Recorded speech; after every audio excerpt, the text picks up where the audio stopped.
I've never had this depth before where I could look at my bench and say, yep, you can go, you go, you go. Like I could sub 6 and we'd still be fine. And how is that an advantage for you?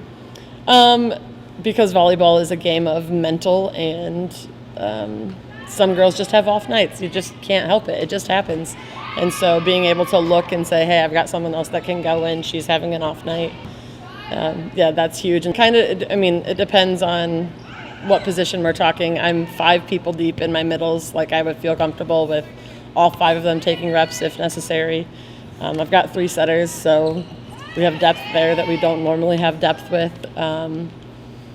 My DSs, I'm like 5 deep there, so we've got numbers everywhere. And like a lot of the girls are versatile, which is something that I preach as a coach, because a lot of times kids will pigeonhole themselves. Like I'm short, so I'm gonna only play the back row.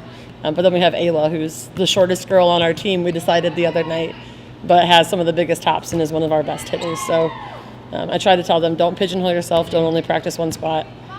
And we talk a lot in practice about a positive competitive atmosphere where we're always competing for the spot that you're playing, or whenever you're across the net, you're not friends anymore, you're not teammates, you're rivals now. So I think that's helped us a lot to where we want to compete at this point. And the good news is with all of these girls, like we have competitive 6-on-6, which you don't normally find. But I can make 2 teams that are equally as strong so that they can actually like play against one another, and we don't have to put people in positions that they don't play in. When people come to the gym, they're going to say, oh, that's a player. I think Ayla, just because Ayla's so little and people don't think that she can do what she can do. And she's a 6 rotation all-around player. Her passing is one of the best passes we have on the team. So Ayla for sure. Olivia Purvis has been playing really, really well. I was really happy with things that she did last night and just her progression from the summer. So I think that'll be not a surprise, but one of those things is like, oh, all right, like both of our outside hitters can hammer the ball. I could talk about everybody, but definitely Kennedy, Ayla, Jamie Newmiller did great in the libero position, and that's new for her. She's one of the better passers on our team, so I said, hey, I'm going to put you here, and she has that effort that she touches balls that you don't think should be able to be up. So she'll be a nice addition. Sarai's doing some good things on the right side. Jaden had some nice sets last night. Our middles, we're still working on some of our middle stuff, but I think all 5 of them, if I had to, whoever's playing on whatever given night, they're all going to add something. And Kennedy, in the last 2 years, hasn't really been a hitter for us.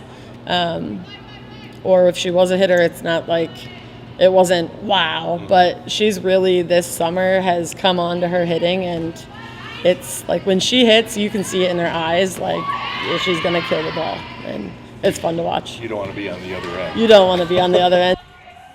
Lauren is, she's tall, so in a volleyball coach's eyes, you're always like, she's tall. But she has the skills to back it up. She's been playing club down in the cities for a couple years. And one thing that we preach in our middles is to run a play every single time, run a pattern. And if you watch Lauren, she's never still. She's never caught. She's always doing something, running like she's going to hit the ball.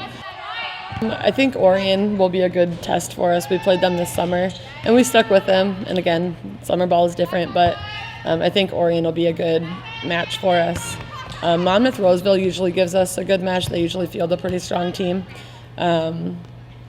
Other than that, I think it's just going to be kind of hit or miss on any given night. Sherrard, Rockridge. The whole side of our conference is strong. So every conference night, it's go, go, go. I think that we have potential, and the most potential that we've had.